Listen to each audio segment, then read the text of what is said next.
क्या हाल है दोस्तों? उम्मीद है आप सब ठीक होंगे।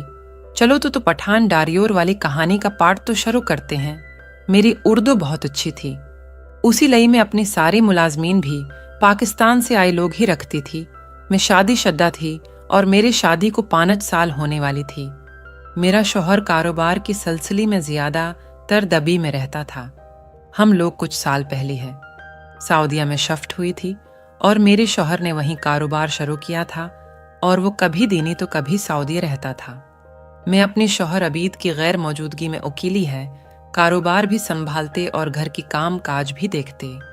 हमने सारे नौकर भरोसे की काबिल रखे थे, इसलिए मेरे शौहर को मुझे तन्हा छोड़कर जाने में कोई परेशानी न होती थी। लेकिन हमारा पराना ड्राइवर नवाज खान कुछ दिन पहले है छुट्टियों पर गया था और उसी लई मेरे शौहर ने एक नई ड्राइवर को उसकी जगह रख लिया था।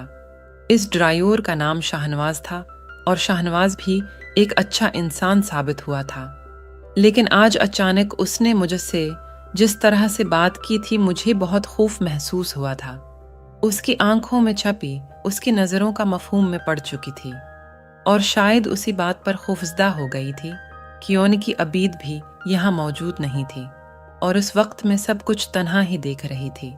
एक पल के लिए मेरे दिल में ख्याल आया कि शाहनवाज पता नहीं अकेला है या उसके पीछे भी कोई है। मैं जवान औरत थी और मेरे लिए ये बात बहुत ही खौफ ज़दा कर देने वाली थी कि वो मुझसे तन्हाई में मौका का तलबगार था।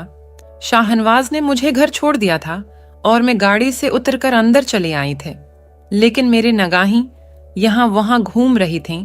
मेरे छठी हिस्स हमेशा बहुत तेजी से काम करती थी। उसी लई में अभी भी अपनी अर्द गर्द इस बात को महसूस करने की कोशिश कर रही थी कि कहीं मुझे कोई खतरा तो नहीं। मैं अपने कमरे में आकर बंद हो गई और बस्तर पर लेटकर घरे सांसें लेने लगे। सामने है अबीद की बड़ी से तस्वीर लगी हुई थी।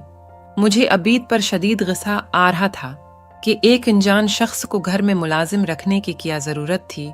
उसके नीयत में कितना कहूट था ये हमें क्या मालूम था। और फिर अबीद मुझे अकेला भी छोड़कर चली गई थी और पिछले 3 दिनों से हमारे पराने मुलाजिमों भी छुट्टियों पर थी और उन्हीं सब बातों ने मुझे परेशान कर दिया था। उन्हीं सोचों में गम होकर मैंने अबीद को फ़ोन मिलाया कि उनकी वापसी का मालूम करूं, तो उनका फ़ोन उनके सेक्रेटरी ने उठाया और कहने लगी कि अबीद साहब तो बहुत मसरूफ़ हैं, आप बाद में बात कीजिएगा। उसकी सेक्रेटरी की आवाज़ सुनकर मेरे तन बदन में आग लग गई थी। मैं बीवी थी, लेकिन वो मुझे अपने साथ कहीं नहीं ले जाता था, बल्कि कारोबार में उलझा रखा था और ख़ुद वो अपनी सेक्रेटरी के साथ सारे जहां की सीर करता था। पीछे से आने वाले गानों की आवाज़ में और शोर से मुझे बहुत अच्छी तरह अंदाज़ा हो गया था कि मेरा शौहर उस वक्त कहाँ होगा और क्या कर रहा होगा।